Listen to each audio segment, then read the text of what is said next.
네, 오늘 설교의 제목은 그리스도인의 자유입니다. 그리스도인의 자유. 자유, 요즘 사람들이 엄청 좋아하는 말이죠. 네. 자유를 싫어하는 사람이, 자유 없는 삶을 원하는 사람이 누가 있겠습니까? 그래서 뭐 가끔 이제 뉴스나 이런 데 자유 없는 나라들 있잖아요. 북한이나 이슬람권의 그런 여성들의 삶을 볼 때 참 딱하다 이렇게 생각하고 또 분노를 표하는 그런 것도 보게 되는데요. 그러나 외적인 면에서는 그렇게 보일 수 있겠지만 어떤 면에서는 자신들이 더 많은 것들에 묶여 살고 있다는 것을 그들은 깨닫지 못하고 있는 것 같습니다. 자, 우리가 살고 있는 이 대한민국은 자유민주주의 국가죠. 이곳은 자유민주주의 국가인데요. 주변을 보면 자유 없이 사는 사람들이 굉장히 많이 있는 것 같아요. 중독이 참 많아요. 여러분, 중독자에게 자유가 있나요? 없어요. 그는 거기에 완전히 묶여있고 매여있어요. 여기 휴대폰 없이 잘 살 수 있는 분들이 많이 계실까요? 핸드폰 중독자 많죠, 요새. 핸드폰 없이 못 사는 사람들.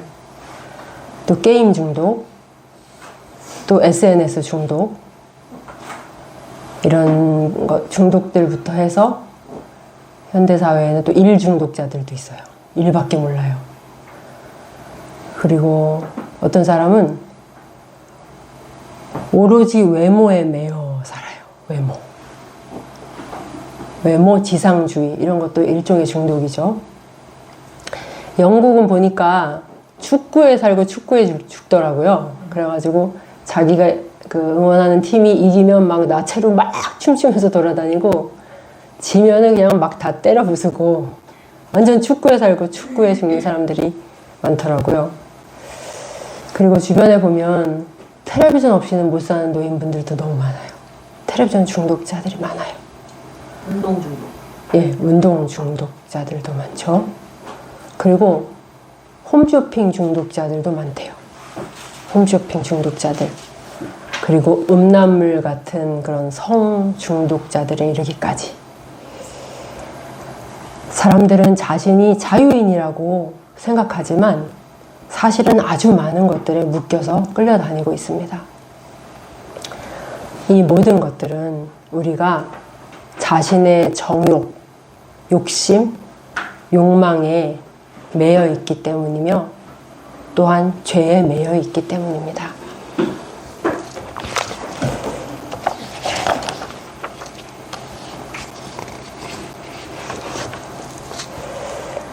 이 모든 죄와 정욕을 또한 이용해서 사탄이 이 묶인 사슬을 더 강하게 올가매기 때문에, 그래서 여기에서 빠져나올 수 없는 삶을 사는 현대인들이 아주 많습니다. 아마 그런 사람들에게 당신은 자유롭게 될 필요가 있습니다 라고 말한다면 이들은 예수님 당시의 유대인들처럼 그렇게 말하지 않을까요? 우리가 남의 종이 된 적이 없는데 왜 우리더러 자유가 필요하다고 합니까? 예수 그리스도께서 이런 자들에게 하시는 말씀은 이것입니다. 한번 읽어볼까요? 시작. 너희가 내 말에 처하면 참으로 내 제자가 되고 진리를 알지니 진리가 너희를 자유롭게 하리라. 무엇이 인간을 자유롭게 하나요? 진리. 예, 성경은 진리이신 하나님의 말씀, 복음만이 우리를 자유롭게 한다고 말씀하십니다. 오직 이것만이 사람을 정말로 자유롭게 할 수 있어요. 다른 것으로는 이 자유를 얻을 수가 없습니다. 여러분은 이 세상의 어떤 것에도 매여 살지 않는 이 자유를 얻으셨나요? 아니면 여러분의 생각과 여러분의 마음은 여전히 많은 것들에 묶여서 살고 계십니까?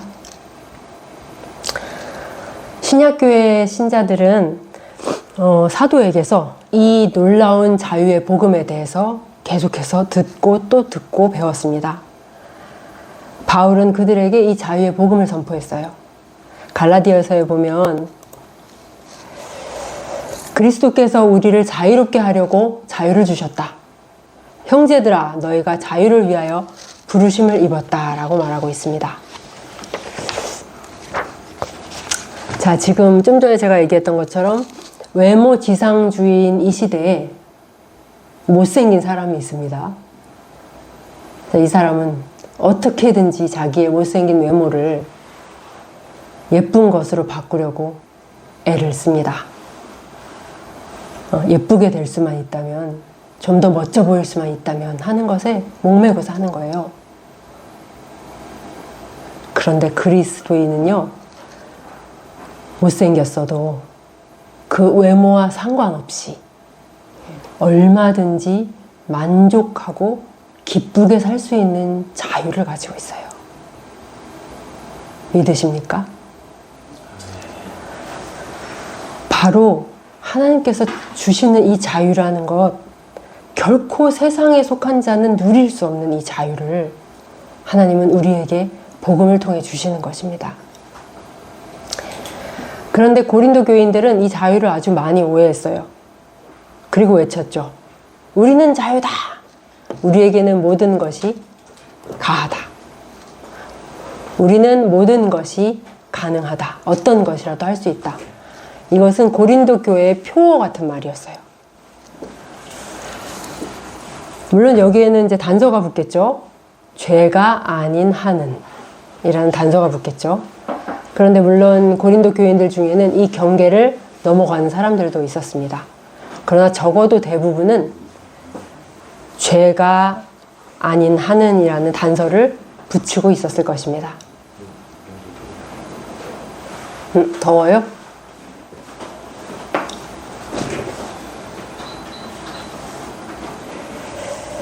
자, 그러면 우리가 이제 이 부분에 대해서 한번 생각을 해볼 텐데요. 여러분, 그리스도인은 죄가 아닌 한은 무엇이든지 할 수 있습니까?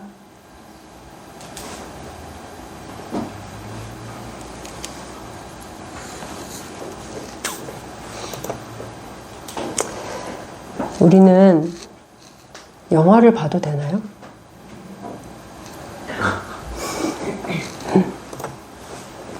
그리스도인은 걸그룹의 음악을 들어도 됩니까?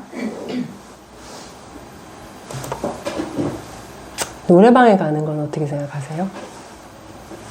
신실한 기독교인이 노래방에 가도 됩니까? 웹툰이나 통속 소설 책을 보는 건 어떻습니까?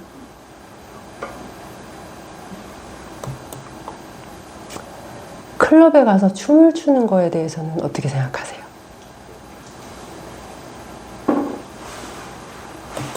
대차 형제가 얘기했는데 술자리에 참여하는 것은요, 그리고 단순히 참여하는 것이 아니라 그 자리에서 같이 술을 마시는 것은요,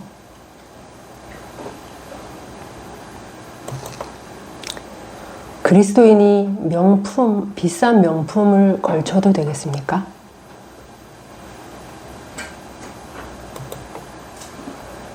PC방에 가서 게임하는 그리스도인에 대해서는 어떻게 생각하십니까? 여러분들은 이런 일들에 대해서 나름대로 어떤 기준을 가지고 계신가요? 이러한 문제들을 헬라어로 아디아포라라고 얘기해요. 아디아포라. 자, 이것은 대수롭지 않은 것이라는 말이에요. 대수롭지 않은 것. 본질적이고 중요한 것이 아니라는 것이에요. 즉, 이것은 하나님께서 하라고 하신 적도 없고 하지 말라고 금하신 적도 없는 문제들이에요. 그래서 여러 가지 견해를 가질 수 있는, 즉 말하자면 자유가 주어진 그런 문제들입니다. 오늘날에도 정말 이런 문제들이 많죠, 우리 삶에. 그리고 이런 아디아포라들에 대해서 교회 안에서도 여러 가지로 의견이 나뉩니다. 그게 죄가 아니고 악한 게 아닌 한은 그리스도인은 어떤 걸 해도 괜찮다. 우리는 자유하다. 이렇게 말하는 사람들이 있고요. 또 한 그룹은 그렇지는 않다. 라고 말하는 거예요. 예. 바울 당시의 고린도 교회 안에도 이런 문제들에 대한 상반된 견해들이 있었습니다. 그래서 이들은 바울에게 편지를 썼어요. 바울, 우상 신전에서 제물로 바쳐진 그 음식 말이에요. 그거 먹는 게 무슨 문제가 있습니까? 우상은 아무것도 아니잖아요.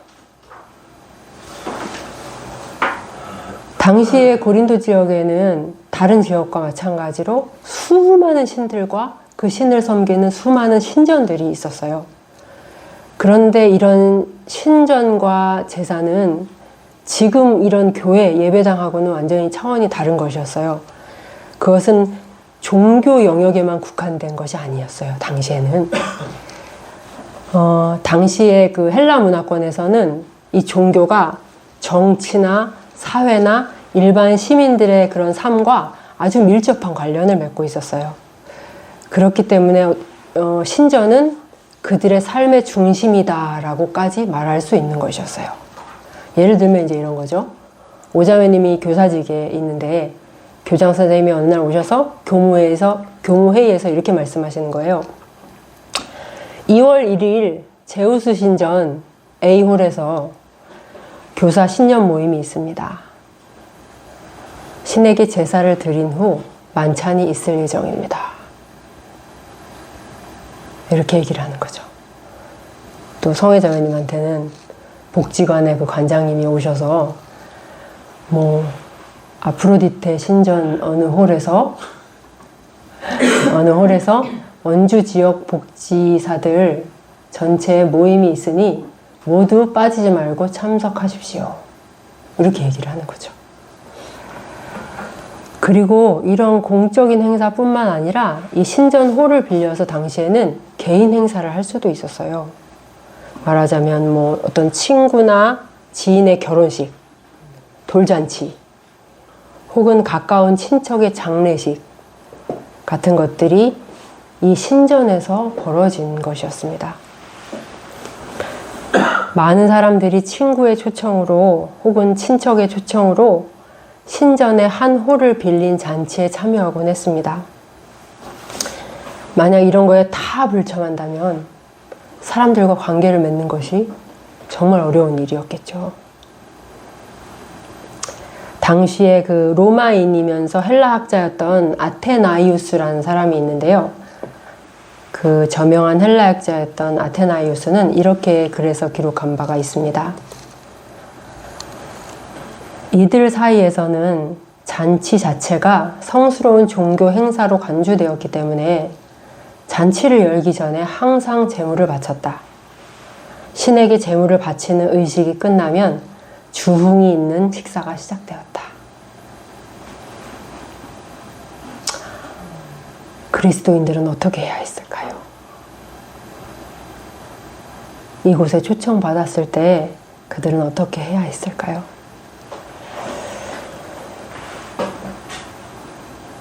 우상 신전에 가서 정말 그 우상을 진짜 신앙의 눈으로 그 실체가 있다고 생각하고 바라보면서 그 우상신에게 제물을 바치고 제사를 드렸던 그런 기억이 가득했던, 그러나 지금은 회심해서 예수 그리스도께로 돌아온 그런 사람들에게 다시 우상신전에 가서 제사에 참여하고 이 제물로 바쳐진 음식을 먹는다는 것은 너무나 뭔가 혼란스럽고 괴로운 일이었어요.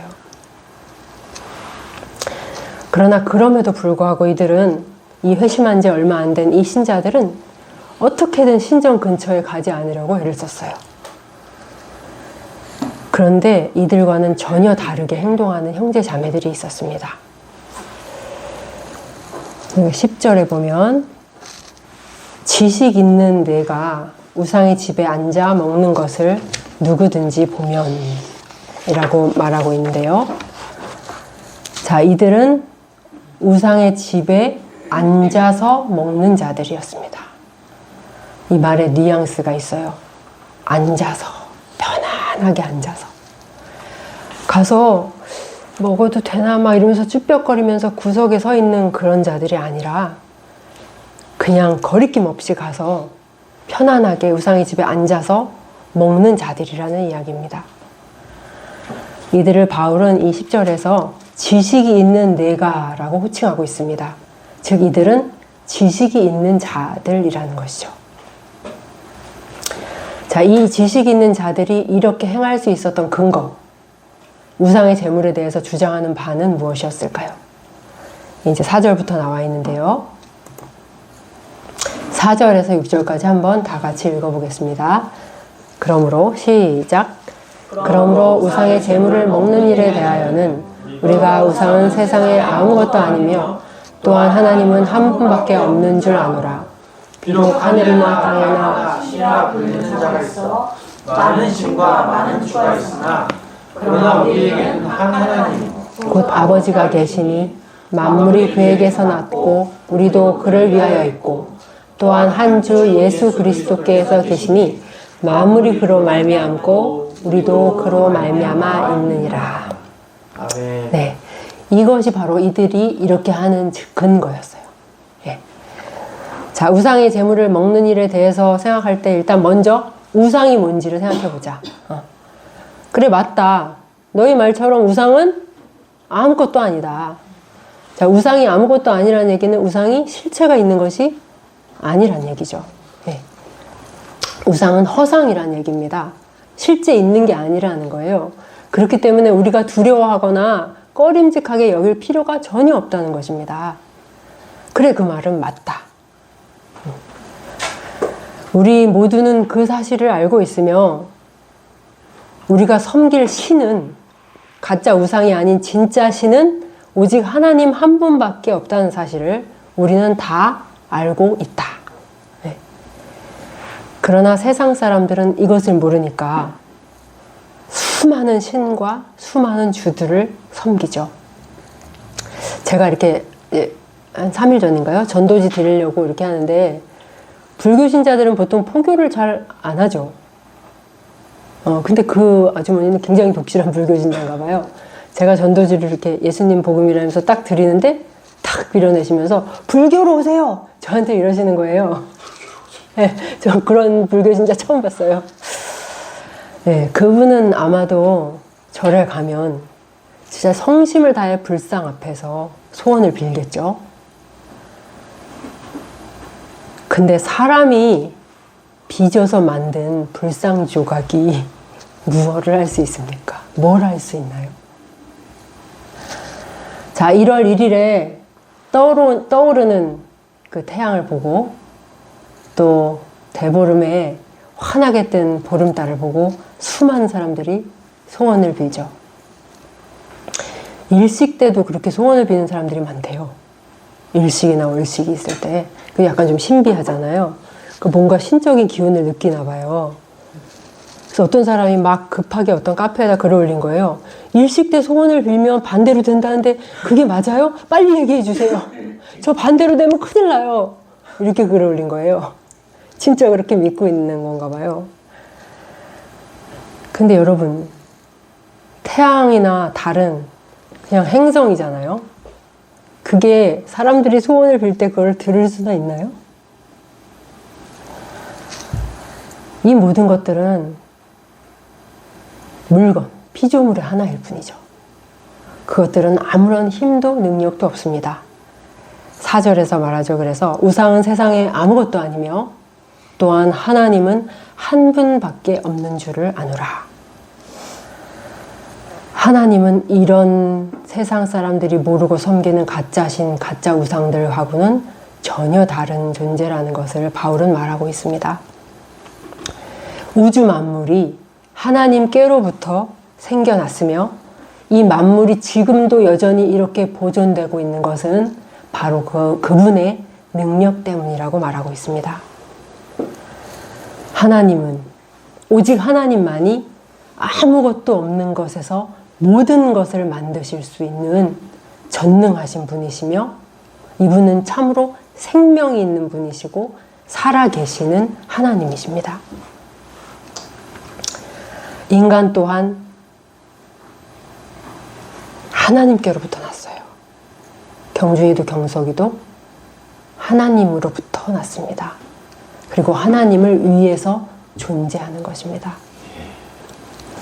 하나님은 모든 존재들의 근원이시며 생명을 나눠주시는 생명 자체이시며 만물의 창조자가 되십니다. 그리고 이 모든 것들을 다스리시는 권능을 가지고 계신 분이세요. 그리스도이신 주님도 동일한 권위를 가지고 계시죠. 6절에 보면 또한 한 주 예수 그리스도께서 계시니 만물이 그로 말미암고 우리도 그로 말미암아 있느니라. 또 한 분의 주이신 예수 그리스도께서 계시니 라고 말합니다. 여러분, 온 세상에는 주인이 한 분이에요. 주. 성경은 하나님께서 예수 그리스도를 지극히 높여 모든 이름 위에 뛰어난 이름을 주시고 모든 입으로 그분을 뭐로 시인하게? 주라 시인하게 하셔서 하나님께 영광을 돌리게 하셨다라고 말합니다. 예수 그리스도는 하나님과 인간 사이에 유일한 중재자이시고 오직 한 분의 우리의 주인님, 우리의 주님이시라고 성경은 말씀합니다. 여러분, 이 세상에 주인이 계신데 그분은 한 분밖에 없어요. 바로 예수 그리스도이십니다. 이 지식에 하나님은 한 분밖에 없으며 주도 한 분밖에 없다는 이 지식에 확고하게 서 있는 사람들은 세상의 우상이 아무것도 아니라는 걸 분명하게 알 수 있죠. 예. 그래서 우리 예를 들어서 뭐 외국에 어디 관광을 갔다 칩시다. 어떤 뭐 캄보디아나 이런 나라들 가면 불교 사원이 많잖아요. 그래서 거기서 막 사람들이 절을 하고 뭐 온갖 예의를 갖추고 막 그 치마 입고 들어가지도 못하잖아요. 막 거기는. 막 그럴 때 사람들이 막 이렇게 뭔가 이렇게 두려움 속에서 막 이렇게 그것을 알고 있는 우리는, 그 지식이 있는 우리는 전혀 그럴 필요가 없는 것이죠. 왜? 이건 다 가짜잖아요. 그냥 돌덩어리잖아요. 예. 그런데 이 지식은 모든 사람에게 있는 것은 아니다 라고 바울은 말해요. 예. 어제까지 이 우상을 진짜 실체라고 생각하고 두려워하면서 그 앞에서 고개를 조아리던 삶에서 기독교로 돌아온 사람들 중에는 이 지식이 아직 확고하게 서 있지 않은 그런 지체들이 있었던 것입니다. 7절에 보면 나와 있는데요. 그러나 이 지식은 모든 사람에게 있는 것은 아니므로 어떤 이들은 지금까지 우상에 대한 습관이 있어 지금까지 우상에 대한 습관이 남아 있어서 우상의 제물로 알고 먹는 거로 결과 그들의 양심이 약하여지고 더러워지느니라. 회심한 지 얼마 안 된 이방인 어떤 교인들은 어제까지 우상을 섬기던 기억이 아직 사라지지 않았어요. 계속해서 해왔던 그 습관에 힘이 아직 남아 있었기 때문에 이들에게 우상의 제물은 그저 단순한 음식으로 여겨지지 않았던 거예요. 10절, 11절을 보면 바울은 말하죠. 지식 있는 내가 우상의 집에 앉아 먹는 것을 누가 보면 그 믿음이 약한 자들의 양심이 담력을 얻어서 우상의 제물을 먹게 되지 않겠느냐. 그러면은 너의 지식으로 인해서 그 믿음이 약한 자가 멸망할 텐데 그는 누구냐? 그리스도께서 위하여 죽으신 형제라. 소위 신학 지식이 많다고 알려진 사람들, 지금으로 치면 신학교 교수들 정도 될까요? 예. 이 신학교 교수들이 뭐 예를 들어서 같이 수학여행을 갔다가 캄보디아의 어떤 불교 사원에 갔는데 단체로 교수들이 가서 그 불교 제사에 참여하고 그 불상에게 드려졌던 음식을 즐겁게 먹는 것을 이제 막 들어온 그 1학년 신학생들이 보게 되었다고 생각해 봅시다. 그러니까 이런 것처럼 당시에 연약한 신자들이 이 모습을 목격하게 된 거예요. 그러면 이 고린도 교회의 약한 자들은 어떤 생각을 하게 됐을까요? 그 모습을 딱 봤을 때. 아니 우상 신전에 저렇게 막 들어가서 제사도 참여하고 저 우상에게 바쳐진 제물인데 저거 저렇게 먹어도 되나? 그런데 저 사람들 교회 안에서 믿음이 좋다고 신앙 지식이 많다고 그렇게 알려진 자들인데 내가 잘못 생각했나? 저래도 되는 건가 본데 이렇게 생각을 하게 되는 거죠. 그래서 이들 중에는 여전히 자기 양심에 거리끼면서도 용기를 얻어가지고 우상 제사와 제물에 참여하는 이들이 생겨나게 될 것입니다. 안 그래도 신전에 전혀 가지 않아서 인간관계가 많이 끊어졌는데 말이죠. 그러나 이들에게는 자기 자신이 지금 하고 있는 그 행동에 대한 분명한 지식이나 확신이 아직 없어요. 이게 옳다는 확신이 아직 없어요. 그런 상태에서 그 일을 행하기 때문에 이들에겐 계속 혼란이 되는 거예요. 이게 우상 숭배면 어떡하지? 설마 내가 다시 우상 숭배자로 돌아간 건가? 이런 생각 속에서 이들은 가책을 받게 되고 이들의 심령은 크게 상하기 시작했습니다. 낙심과 죄책감 속에서 이들은 신앙에서 떨어져 나갈 그런 위험에 처하게 된 것입니다. 그리고 심지어는 이들이 다시 우상 숭배로 되돌아가는 그런 결과를 초래할 수도 있는 문제였어요. 교회 안에 이제 막 그 우상 숭배에서 돌아온 그런 약한, 연약한, 아직 지식이 확립되지 않은 그런 형제 자매들이 있다는 것을 생각하고 언행을 삼가했어야 할 자들이 우상은 아무것도 아니야. 그러니까 나는 이런 것에 얽매이지 않고 우상 제물을 즐기겠어. 이런 태도로 행동함으로써 교회 내의 약한 자들을 위험에 빠뜨리게 되는 것입니다. 여기 10절에 보면은 담력을 얻어라는 단어가 있잖아요. 담력을 얻어. 이 단어의 원래 뜻은 세워진다는 뜻이에요. 이 약한 신자들이 세워진다는 얘기예요. 보통은 세워진다는 말을 좋게 해석하죠. 성경에서. 근데 이 단어의 뜻이 부정적으로 쓰인 유일한 곳입니다. 양심이 세워지게 된 거예요. 예. 무슨 말씀인지 아시겠죠? 움츠리고 쭈뼛거리고 소극적인 데서 벗어나서 가슴을 펴고 떳떳하게 이제 이 일을 하는 것이죠. 양심이 허락하지 않는데도 이 일을 그냥 강행하는 것입니다.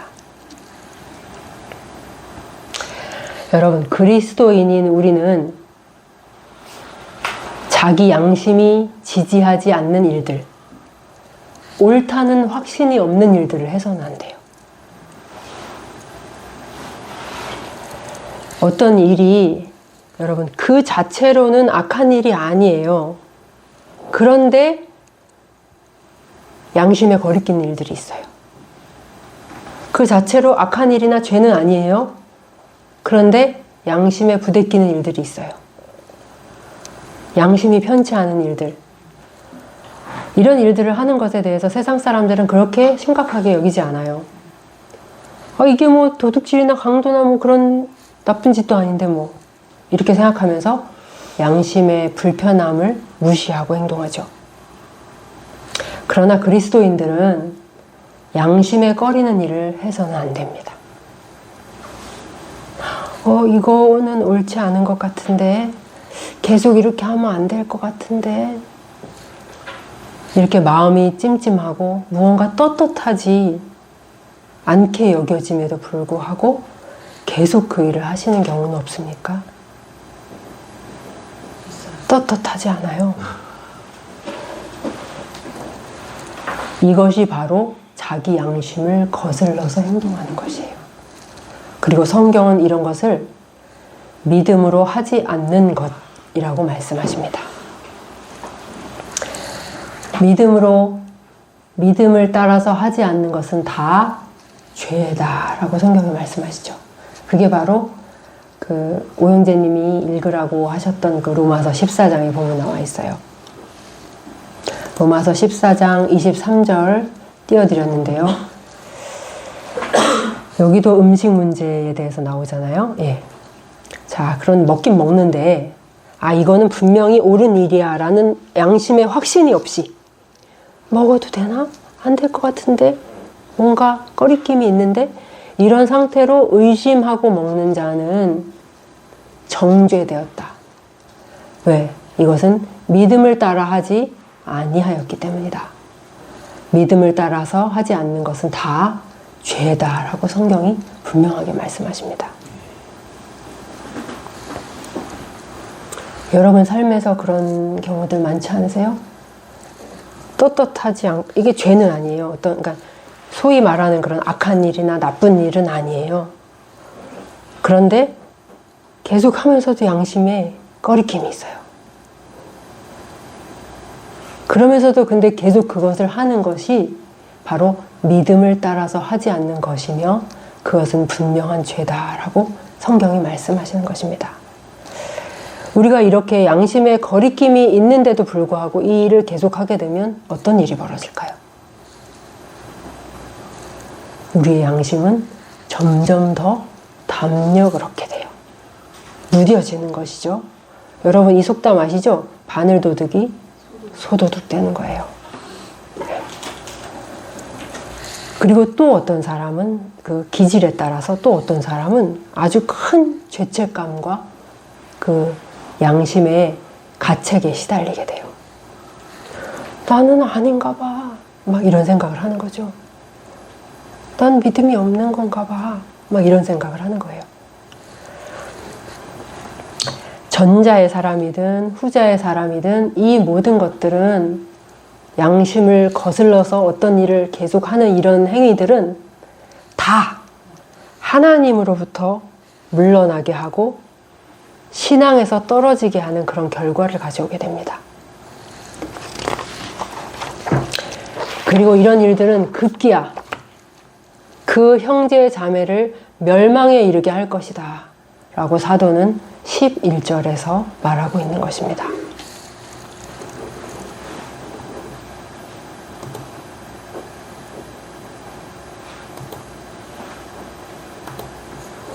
예, 11절에 보면 그러면 내 지식으로 그 믿음이 약한 자가 멸망하나니 그는 그리스도께서 위하여 죽으신 형제라. 바울은 여기에서 아주 큰 소리로 책망하는 것 같아요. 네가 지식이라는 거를 교만하게 사용해서 그것을 본 약한 형제가 양심의 담력을 얻게 되고 그 결과 그가 멸망하게 된다면 어쩌려고 그러는가. 그 약한 자 역시 너뿐만 아니라 그 약한 자 역시 예수 그리스도께서 대신 죽으신 형제다. 그런데도 너는 그 형제를 가볍게 여기면서 멸망으로 인도하고 있구나 라고 말하고 있는 것이죠. 12절에 보면 이같이 너희가 그 형제에게 죄를 지어서 그 약한 양심을 상하게 하는 것은 곧 무엇이다? 그리스도께 죄를 짓는 것이다. 네가 그리스도의 피를 얼마나 가벼이 여기면 고작 먹고 마시는 문제 때문에 그리스도께서 대신 죽으신 그 형제를 멸망하게 한단 말이냐 라고 사도는 말하고 있는 것입니다. 그리고 마지막 13절에서 바울은 이렇게 말하죠. 그러므로 만일 음식이 내 형제를 실족하게 한다면 나는 영원히 고기를 먹지 아니하여 내 형제를 실족하지 않게 하리라. 여러분, 죽을 때까지 고기를 안 먹고 산다는 건 쉬운 일입니까? 너무 힘든 일이겠죠. 예, 그렇죠. 그런데 만약 내가 고기를 먹는 것이 한 형제를 실족하게 한다면, 그것이 누군가를 구원해서 미끄러지게 한다면 나는 영원히 고기를 먹지 않겠다 라고 사도 바울은 말하고 있는 것입니다. 여러분에게도 많은 것을 하고 또 많은 것을 누릴 자유와 권리가 있죠. 그런데 여러분의 자유와 권리가 누군가를 실족하게 한다면, 다른 지체를, 누군가를 실족하게 한다면, 자, 여기 제가 실족이란 말을 계속 쓰고 있는데요. 실족하다는 말을 교회 안에서 엄청 많이 써요. 실족하다. 예. 자, 그런데 아주 많은 부분 잘못 쓰여지고 있습니다. 여러분, 회개라는 말을 사람들이 잘못 쓰는 것과 같아요. 사람들은 어떨 때 회개했다 그러죠? 아우, 난 뉘우쳤다. 이거를 난 회개했다. 후회했다. 이런 거를 다 회개했다. 이렇게 쓰잖아요. 그런 것처럼 실족이라는 말을 아주 많이 잘못 쓰고 있어요. 많은 사람들이 누구 때문에 상처를 받거나 혹은 기분이 상해서 교회에 한동안 안 나오면서 뒤에서 하는 얘기가 뭐예요? 누구누구 때문에 실족했다. 이렇게 말하는 거예요. 그런데 이 실족이라는 말, 헬라어로 스칸달리조라는 단어거든요. 스칸달리조. 예, 이 말의 의미는 걸림돌이 되다, 방해하다, 그리고 범죄하게 하다, 이런 뜻이에요. 즉, 실족시켰다라는 것은 상대방의 신앙에 유해한 일을 했다는 거예요. 그의 앞에 거치는 것이나 걸려 넘어지는 것을 두었다는 얘기예요. 그 형제 앞에. 그래서 그 신앙의 길을 가던 이들을 넘어지게 하거나 심지어는 뒤돌아서서 가도록 만들었다는 것이에요. 이게 실족하다라는 말의 성경적인 의미입니다. 그렇기 때문에 실족하게 하지 말아라. 다른 형제자매를 실족하게 하지 말아라. 이 얘기는 다른 형제자매들의 기분을 상하게 하지 말아라 라는 말이거나 다른 형제자매들의 마음에 상처를 주지 말아라 라는 말과 동의어는 아니에요. 자, 어떤 사람에게 상처를 전혀 주지 않았고 오히려 그 자매의 기분을 즐겁게 만들면서도 그 자매를 실족하게 할 수 있어요. 세상으로 끌고 갈 수 있어요. 그쵸? 동시에 그에게 상처와 아픔을 주었지만 이것이 실족시키는 일과는 전혀 상관없는 일일 수도 있어요. 교회 안에 물론 그렇게 의도를 하고 한 사람은 없겠죠. 그런데 교회 안에 누군가의 신앙에 걸림돌을 놓는 일들, 하나님께 나아가는 그 길을 방해하는 일들, 실족시키는 일들이 분명히 있습니다. 고린도 교회에서는 지식 있는 자들의 교만이 바로 이 일을 범했습니다. 자, 1절을 보면 1절에서 바울이 말하는 바가 그것이죠.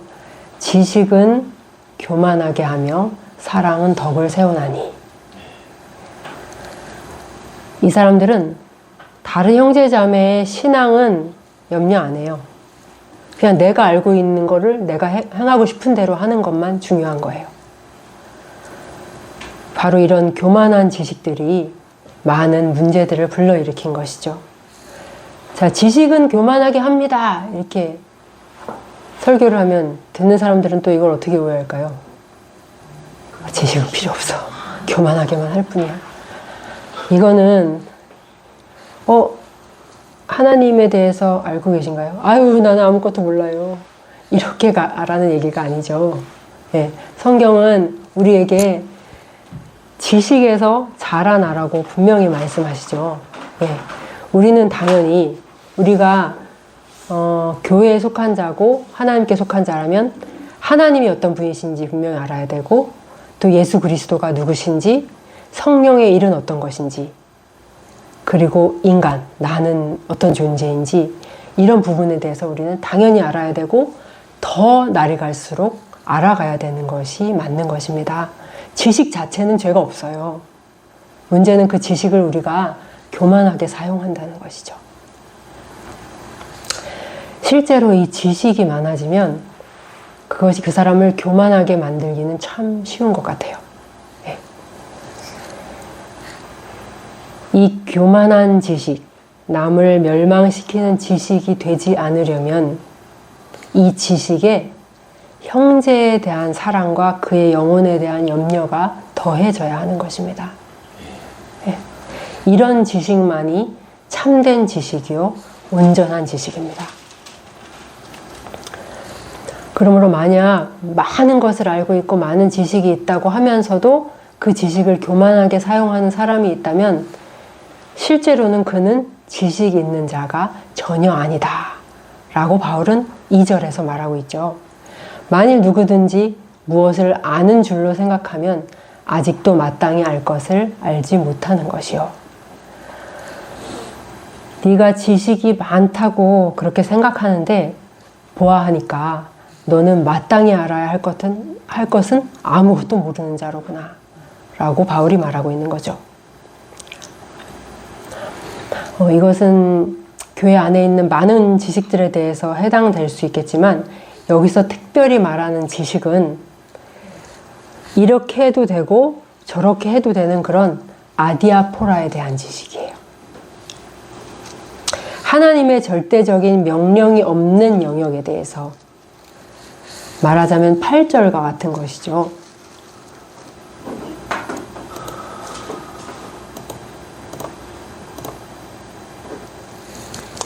음식은 우리를 하나님 앞에 내세우지 못하나니 우리가 먹지 않는다고 해서 우리가 그걸 안 먹는다고 해서 더 못 사는 것도 아니고 우리가 그걸 먹는다고 해서 더 잘 사는 것도 아닌 이런 일들에 대해서.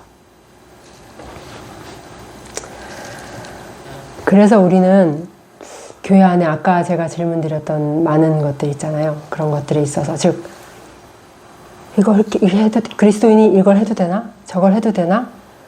할 자유도 있고 하지 않을 자유도 있는 그런 문제들에 대해서 우리가 누군가에게 이야기를 해주거나 그 부분을 판단할 때 아주 신중하고 또 신중하게 접근을 해야 되는 것입니다.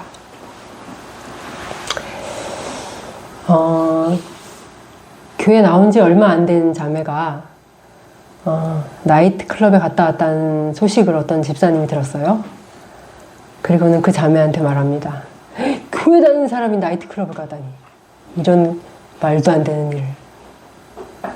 그렇게 말하는 분 있을 수 있겠죠? 예. 자, 그런데 그 자매는 교회 나온 지 얼마 안 됐어요. 예. 아주 연약한, 지식도 이런 것도 아주 연약한 자매예요. 그럼 그 자매는 그런 얘기를 들으면 어떤 생각을 하게 될까요? 나이트클럽 가는 게 그렇게 큰 죄인가? 난 아직 잘 모르겠는데. 나는 교회 다닐 자격이 없는 사람인가? 이런 생각을 하게 될 수 있겠죠. 그러면서 교회의 발길을 끊을 수도 있을 것입니다. 또 반대의 경우도 있을 수 있어요.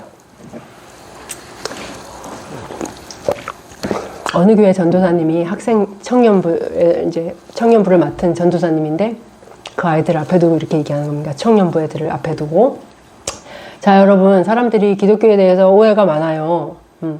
뭐 교회 가면 이것도 하면 안 되고 저것도 하면 안 된다. 뭐 안 되는 게 너무 많은 것처럼 생각하는데 전혀 그렇지 않아요.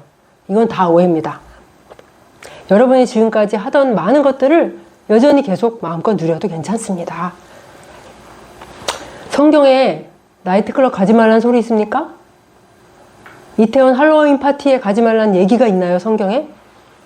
이 모든 것들은 우리의 자유에 맡겨져 있는 문제입니다.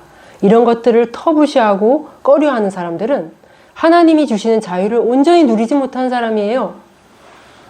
이렇게 얘기하는 거예요, 전도사가. 자, 이 전도사는 잘하고 있는 것일까요? 자, 그러고 나서 청년들이 어느 클럽에서 신나게 놀고 있는 이 전도사의 모습을 보게 됩니다. 그리고 나서 그들은 생각하는 거죠. 저래도 되나? 내가 괜히 너무 많이 걱정한 건가? 나도 한번 가봐? 내가 과거에 클럽에서 얼마나 신나게 놀았는데. 그들은 양심의 담력을 얻게 되겠죠.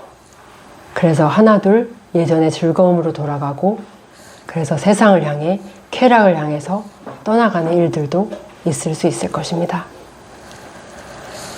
이 두 가지 사례는 다 약한 신자들을 실족하게 하는 경우죠. 그러므로 우리가 어떤 한 영혼을 다루는 문제에 있어서 우리는 아주 중요한 수술실에 들어온 의사처럼 아주 지극히 신중하고 조심스럽게 접근할 필요가 있습니다. 지식이 없는 연약한 신자들을 그들을 생각하고 여러 가지들을 고려해서 지금 내가 하는 언행들이 이들을 신앙에서 미끄러지게 하거나 혹은 죄짓도록 만들지는 않을지를 살피면서 행해야 하는 것입니다. 즉, 교회 안에 많은 지식을 가지고 있고 충분히 다 알고 있음에도 불구하고 고의로 계속 그렇게 하는 사람과 이런 지식이 거의 없는 연약한 신자를 대하는 것은 달라야 하는 거예요. 이것이 바로 약한 자 앞에서 약한 자처럼 행동했던 바울의 지혜죠. 바울은 자신이 어떻게 했다고 말합니까?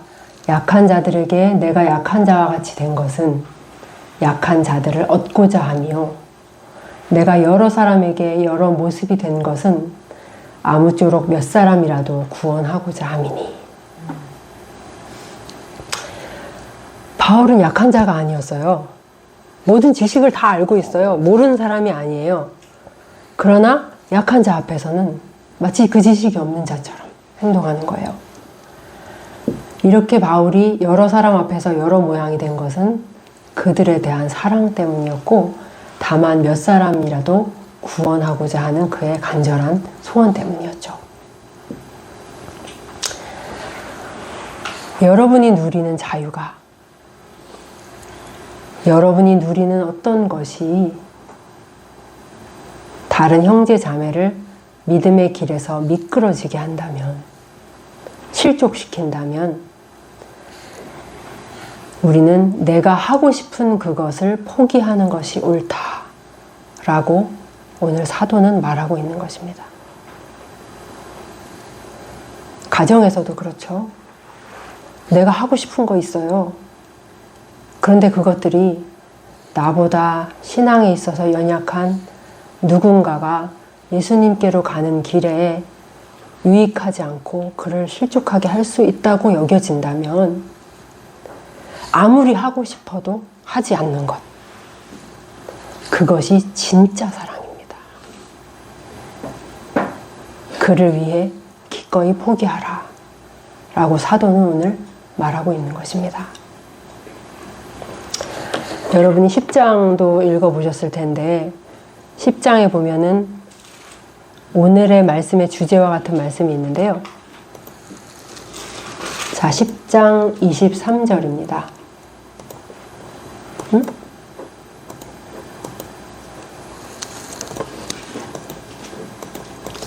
왜 14절이 안 뜨지?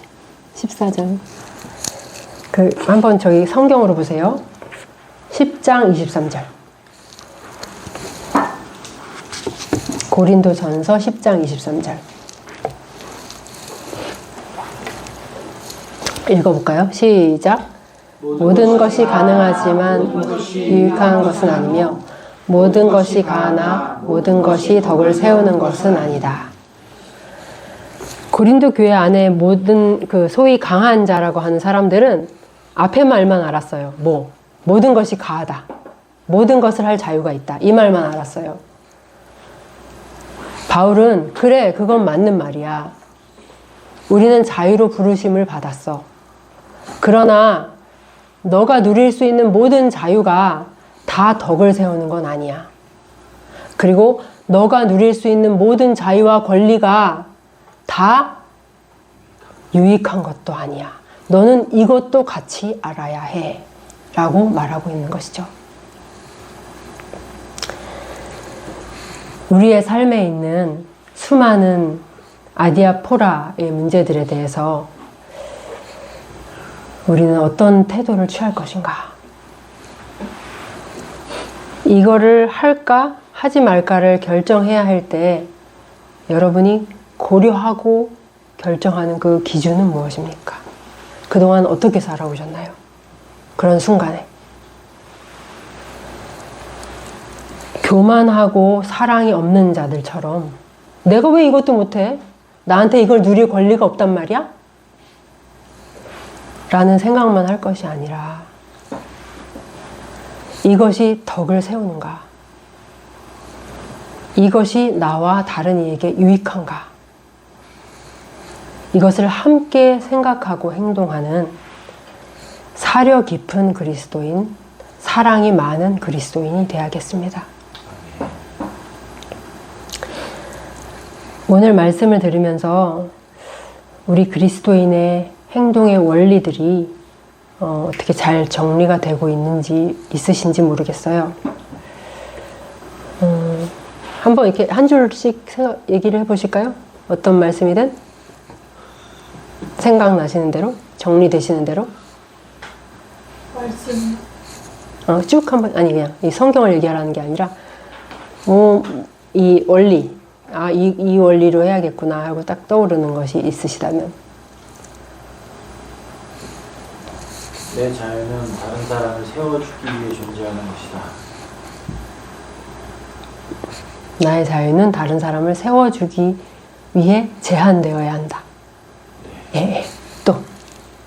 자, 여러분 이 말씀을 기억하십시오. 나의 자유는 다른 사람을 세워주기 위해 제한되어야 한다. 예. 또. 그러니까 즉, 내 자유는 다른 사람, 다른 지체에 대한 사랑의 법에 통제를 받아야 한다는 것이죠. 그쵸? 예. 또.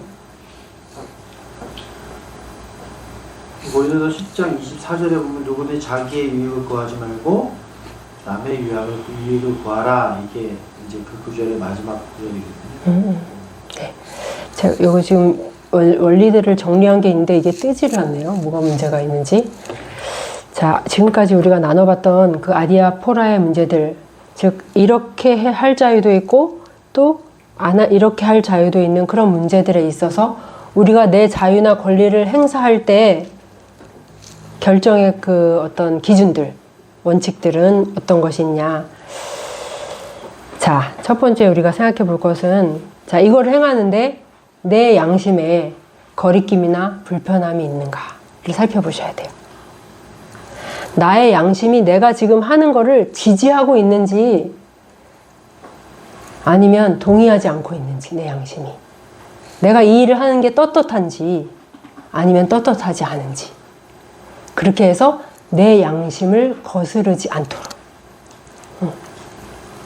두 번째는 이것이 나에게 유익한가. 또 동시에 이것이 다른 이들에게도 유익한가. 그리고 내가 이 자유와 권리를 행사했을 때 이것이 교회 안에 혹은 다른 약한 지체들을 실족시킬 우려는 없는가. 이런 부분들을 같이 생각해 봐야 되는 거죠. 요새 트렌드는 그게 아니잖아요. 내가 하고 싶은데 왜? 내가 하고 싶다는데 왜? 왜 막아? 내 자유인데. 내 권리잖아. 이렇게 말하는 게 요새 트렌드잖아요. 그죠? 왜 내 자유를 막아? 왜 내 권리를 침해해? 그러나 하나님께서는 우리에게 수많은 자유와 권리가 있지만 이것들이 다른 자들을 실족하게 만드는 것이 되어서는 절대 안 된다는 거예요. 내 어떤 자유, 내가 하는 어떤 이런 것들로 인해서 다른 사람의 신앙에 해롭다면 그게 내가 아무리 하고 싶어도 기꺼이 포기해라. 그게 그에 대한 진정한 사랑이다. 라고 말씀하시는 것입니다.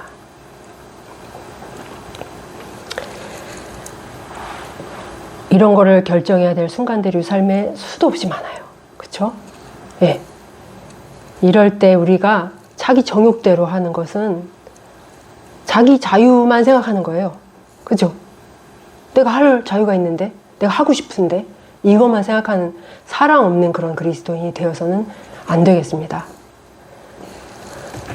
우리가 이 원칙들을 잘 생각해 보면서 하나하나 결정해 간다면 우리 삶의 많은 부분들이 바뀔 수 있을 것 같아요.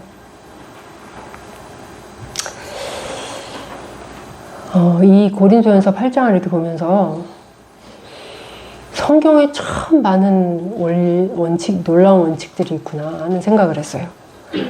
제가 예전에 섬주대찬이 쉐마 그 학교 다닐 때 어떤 분이 막 이런저런 얘기를 할 때 기도하시고 말씀을 계속 읽어보시라고 그렇게 얘기를 했더니 아우 성경에 뭐 다 있어요?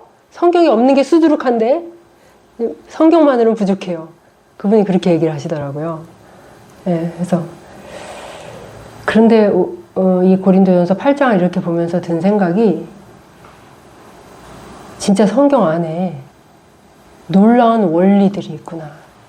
큰 원리. 우리가 삶을 살아가는데 어떤 구체적인 순간에도 그것을 참고로 해서 결정할 수 있는 수많은 원리와 빛이 진짜 있구나, 성경에.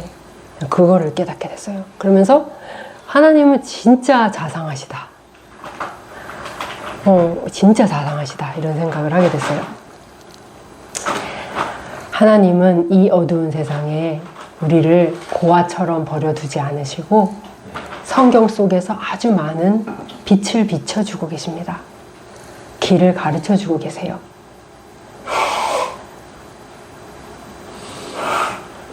잘 이것이 안 될지라도 이런 것들을 자꾸 생각해 보는 것, 떠올리면서 내 결정들을 바꿔가는 것이 중요하겠죠. 그러면 어느새 우리는 하나님께서 기뻐하시는 그 자리에 내가 서 있는 모습을 보게 될 것입니다.